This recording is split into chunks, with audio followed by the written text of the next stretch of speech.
اسرائیل کے بارے میں علامہ اقبال رحمۃ اللہ علیہ کا نظریہ: یہود ارض فلسطین پر اپنے ناجائز قبضے کی نامعقول وجہ یہ بتاتے ہیں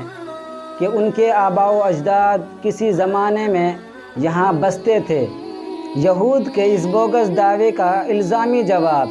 شاعر مشرق ڈاکٹر محمد اقبال رحمۃ اللہ علیہ نے اس شعر میں دیا: ہے خاک فلسطین پہ یہودی کا اگر حق، ہے خاک فلسطین پہ یہودی کا اگر حق،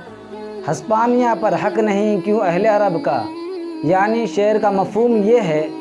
اگر اس دعوے کی بنیاد پر فلسطین پر یہودیوں کا حق تسلیم کیا جائے، پھر ہسپانیہ یعنی اسپین پر مسلمانوں کا حق تسلیم کرنا ہوگا،